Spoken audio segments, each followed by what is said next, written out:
गिबियावनो साफ्रोमबो ससियेल मिडियाखौ नायनो मोजां मोनग्रा खौरांगिरि बिजों बिथांमोननिसिम आरो साफ्रोमबो रायजो राजा नायगिरि नोंथांमोननिसिम आं गोसो गोरबोजों खुलुमनाय आरो सिबिनायखौ बावहरग्रोयो। बिथांमोनहा जे दिनै जोंनि सानैनि हाबाफारि खुंफुंनायाव फैनानै जोंनिसिम खौरां लाफैदों आरो खौरां लानायनि गेजेरजों बिजोंनि गेजेरजों सारा मुलुगाव फोसावहरनो बिथांमोनहा दिनै खाथियाव जोंनाव फैनानै सोंफैदों। खोब आं गोजोननाय मोनदों आफादनि जानानै।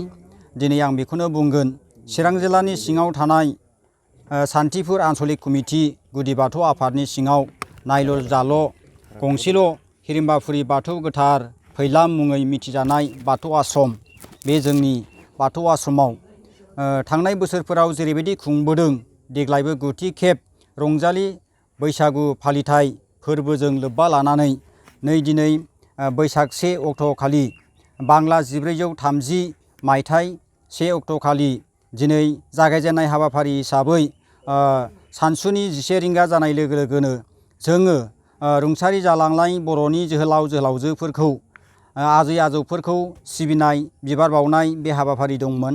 आरो बिनि उनावहाय जोङो गोदोनिफ्राय जेरैबायदि बर'फ्रा गोबां रुंसारि जालांबाय बिर जोहोलावफोरजों जोंनि गासैबो रुंसारि जालांनाय जिउमा बे आत्माखौ जोङो सोरगोआव दङ होननानै फोथायो जों सुबुङा।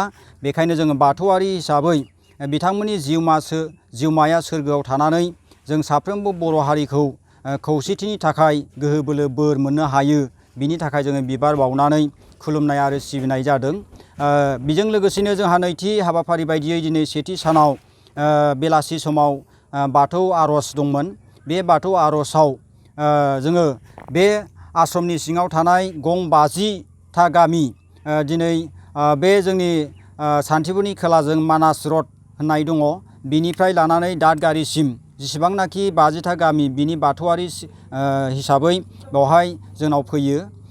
बेखायनो जोङो दिनै बेखौनो बुंनो सानदों, जोङो साननैनि हाबाफारि खुंफुंनायनि असिलायै बे थांखिजों जों ओरैहाय जों मिजिंथिदों, जोंनि बर' हारिया गोदो बावैसो सिगां एसे 10-15 बोसोरनि सिगां जोंनि बर'फ्रा रंजालि बैसागु होनोब्ला दिनै 1 बैसागनिफ्रायनो लानानै फुंनि समनिफ्रायनो गावनि हाबा हुखाफोरखौ दोनथ'नानै जौ लोंनाय, मुवा निसा जानाय बेफोरनिफ्राय एसेब्लाबो जोङो जानगाराव थानो हानाय बायदि बेखौ जोङो नुहुरदों। आरो बिथांमोनहा बै समाव माने बुरला जारला लोंनानै लामा सामा उन्दुनायखौ नुबोदोंमोन।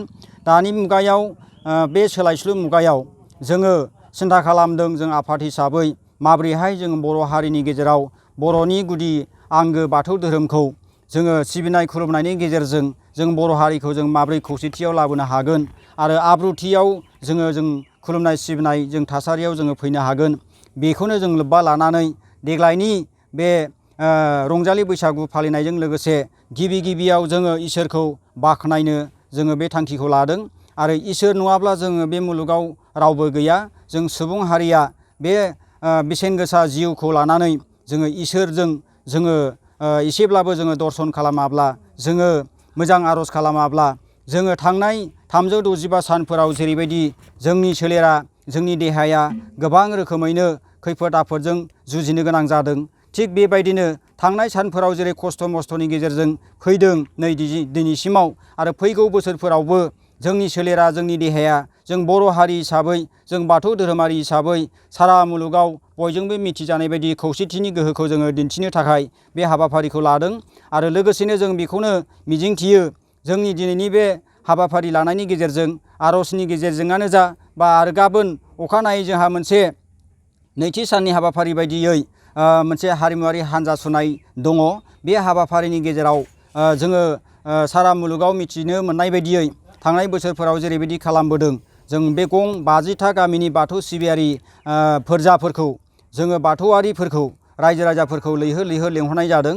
बेवहाय खमैनो जों आसा खालामदों 1 निफ्राय 2 रोजासो सुबुं बेवहाय जोङो थुबुर खालामनायनि मोनसे लाहार फाहार खालामदों।